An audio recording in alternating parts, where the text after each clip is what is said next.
Hi friends, ഇത് വൈകുന്നേരത്തെ ഒരു സ്നാക്സ് വീഡിയോ കേട്ടോ. അപ്പോൾ അതേ ഞാൻ 6 മണിയായി വിളക്ക് വെച്ചിട്ട് കിച്ചണിലോട്ട് കയറിയിട്ടാ. പിള്ളേരൊക്കെ സ്കൂൾ വിട്ട് കഴിഞ്ഞ് വിശക്കണം എന്ന് പറഞ്ഞാൽ നല്ല മഴയായിരുന്നു പാലക്കാട് ഈ സൈഡ്. നിങ്ങളുടെ എല്ലാ ഭാഗത്തും മഴയുണ്ടെങ്കിൽ കമൻറ്റ് ചെയ്യൂട്ടോ. അപ്പോൾ ഞാൻ കപ്പയും ബീഫും കൂടെയുള്ള കട്ട്ലേറ്റാണ്. ബീഫ് ആദ്യം നേരത്തെ വേവിച്ച് വെച്ച് എല്ലാം സെറ്റ് ചെയ്ത് വെച്ചിട്ടുണ്ട്. കപ്പയും വേവിച്ച് എല്ലാം റെഡിയാക്കി വെച്ചിട്ടുണ്ട്. എല്ലാം റെഡിയാക്കി വെച്ച് കഴിഞ്ഞാൽ ഒരു 5 മിനിറ്റ് ഉണ്ടെങ്കിൽ ഈ കട്ട്ലേറ്റ് അടിപൊളിയായിട്ട് കുക്ക് ചെയ്തെടുക്കാൻ പറ്റും. അതിനാവശ്യമുള്ള സാധനങ്ങൾ 2 ടേബിൾ സ്പൂൺ വെളുത്തുള്ളി, 2 ടേബിൾ സ്പൂൺ ഇഞ്ചി, 1 ടേബിൾ സ്പൂൺ പച്ചമുളക്, മീഡിയം സൈസ് 2 ചെറിയ സവാള എല്ലാം കൂടിയിട്ട് നല്ലോണം വാട്ടിയിട്ട് 1/4 ടീസ്പൂൺ മഞ്ഞൾപ്പൊടിയും, 1 ടേബിൾ സ്പൂൺ ചിക്കൻ മസാലയും, 1.5 ടേബിൾ സ്പൂൺ മല്ലിപ്പൊടിയും, നമ്മുടെ ആവശ്യത്തിന് കുറച്ച് എരിവ്, അതായത് ഞാൻ 1 ടേബിൾ സ്പൂൺ ഇട്ടിട്ടുണ്ടായിരുന്നു. പിള്ളേരിവിടെ സംസാരിച്ചിട്ടുണ്ട്, അപ്പോൾ ചിരിച്ചതാട്ടാ. അപ്പോൾ എല്ലാം കൂടെ നല്ലോണം മിക്സ് ചെയ്തെടുക്കുക. എനിക്ക് കുറച്ച് ഗരം മസാലയും കൂടെ, അതൊരു 1/2 ടേബിൾ സ്പൂൺ ഗരം മസാലയും കൂടെ.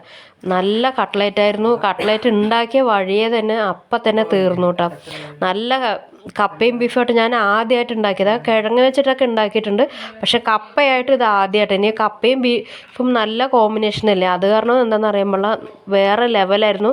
നിങ്ങൾ ഈ വീഡിയോ കാണുന്നവർ കപ്പയ്ക്കൊന്നും അധികം വിലയില്ല, ബീഫ് കഴിക്കുന്നവരാണെങ്കിൽ ഇതൊന്ന് ട്രൈ ചെയ്ത് നോക്കണം കേട്ടോ. അടിപൊളി ടേസ്റ്റ്, നല്ല ടേസ്റ്റായിരുന്നു, വെറുതെ പറയണമല്ല കേട്ടോ. പിന്നെ ബീഫൊക്കെ ഞാൻ വേവിച്ച് ആദ്യം തന്നെ ഞാൻ പറഞ്ഞില്ല ക്രഷ് ചെയ്ത് വെച്ചിട്ടുണ്ടായിരുന്നു. ഞാൻ അടുക്കളയിൽ ഒരു ടിപ്സ് പറയട്ടെ. എന്താണെന്നറിയോ, നമ്മളിപ്പോൾ എന്താ കറി വയ്ക്കണമെന്ന് വെച്ച് കഴിഞ്ഞാൽ നമ്മൾ ആദ്യം തന്നെ തീരുമാനിച്ച് വെച്ചിട്ട് അതിനുള്ള ആവശ്യമുള്ള സാധനങ്ങളൊക്കെ നമ്മൾ റെഡിയാക്കി വെച്ച് കഴിഞ്ഞാൽ അതിന് 5 മിനിറ്റ് കൊണ്ട് നമുക്ക് അടുക്കളയിൽ നിന്ന് കുക്ക് ചെയ്തിട്ട് ഇറങ്ങണമെന്ന് അറിയില്ല. ഇവിടെ ഇവർ കഴിക്കാൻ പോണ സമയത്ത് ഞാൻ അപ്പം തന്നെ എന്താണെന്ന് വെച്ച് കഴിഞ്ഞാൽ അത് ചെയ്ത് അപ്പം തന്നെ കിച്ചണിൽ ഇറങ്ങുമ്പോൾ ഇത്ര പെട്ടെന്ന് റെഡിയായി ചോദിക്കുക. എന്താണെന്ന് വെച്ചാൽ ഞാനൊരു കറി വെക്കുകയാണെങ്കിൽ അതിനെല്ലാം റെഡിയാക്കി വെച്ചിട്ട് ഞാൻ അടുക്കളയിൽ നിൽക്കുകയുള്ളൂ കേട്ടോ. അതെ, മുട്ട മാത്രം ഞാൻ പൊട്ടിച്ചോണ്ട് ബ്രെഡും എല്ലാം ഞാൻ ആദ്യം തന്നെ ഗ്രേറ്റ് ചെയ്ത് വെച്ചിട്ടുണ്ടായിരുന്നു, പൊടിയാക്കി വെച്ചിട്ടുണ്ടായിരുന്നു. അപ്പോൾ എനിക്ക് 2 മുട്ടയൊന്നും ആവശ്യം വന്നില്ല, ഞാൻ വെറുതെ എന്നാലും എടുത്തു. അപ്പോൾ ഇത് 2 മുട്ടയും കുറച്ച് ഉപ്പും കൂടി ഇട്ടിട്ട് ഒന്ന് ബീറ്റ് ചെയ്തെടുത്തു, ഒന്ന് കലക്കി, വെറുതെ ഒന്ന് കലക്കിയെടുത്തു. പിന്നെ എല്ലാം നമ്മുടെ ആവശ്യമുള്ള ഇഷ്ടമുള്ള ഷേപ്പിൽ മിക്സ് ചെയ്യാം. ഞാൻ ഈ ഷേപ്പായിരുന്നു വെറുതെ കൈയും കൊണ്ട് ചെയ്തായിരുന്നു കേട്ടോ. അതായത് കൂടുതൽ ഭംഗി വരുത്താനുള്ള സമയമൊന്നുമില്ല. ഇവിടെ കട്ട്ലേറ്റ് മാളുവിന് ഭയങ്കര ഇഷ്ടമാണ്, അതേപോലെ തന്നെ വിഷ്ണുവിനും ചേട്ടനും എല്ലാവർക്കും ഇഷ്ടമാണ്. വെജിറ്റബിൾസിന് തന്നെ അവർക്ക് ഭയങ്കര ഇഷ്ടമാണ്. പിന്നെ ഇത് ബീഫാന്ന് പറയുമ്പോൾ പിന്നെ പറയണ്ടല്ലോ, എപ്പോൾ ആവണം എന്ന് പറഞ്ഞിട്ട് ഇങ്ങനെ മാളുവിൻ്റെ അടുത്ത് ഇതേ അവിടെ ഓയിലൊക്കെ ചൂടാക്കിക്കൊണ്ടിരിക്കുകയായിരുന്നു കേട്ടോ. അപ്പം നിങ്ങളെല്ലാം ട്രൈ ചെയ്ത് നോക്കുക. എത്ര മഴയത്തായാലും നമ്മുടെ മക്കൾ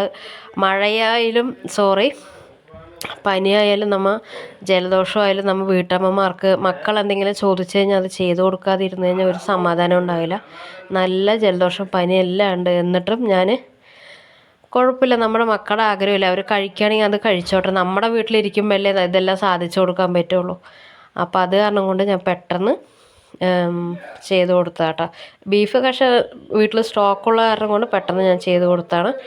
അപ്പം നിങ്ങളും ബീഫ് മേടിച്ചിട്ടുണ്ടെങ്കിൽ എപ്പോഴെങ്കിലും ഒരു ഞായറാഴ്ച ആയാലും ഇതൊന്ന് ട്രൈ ചെയ്ത് നോക്കട്ടെ. സോസൊന്നും അത് കാരണം കൊണ്ട് ഞാൻ കരുതിയില്ല കേട്ടോ. കാരണം സോസൊക്കെ ഇവരുടെ മുന്നിൽ വെച്ച് കഴിഞ്ഞാൽ ഇവർക്ക് അത് തന്നെ തീറ്റയായിരിക്കും.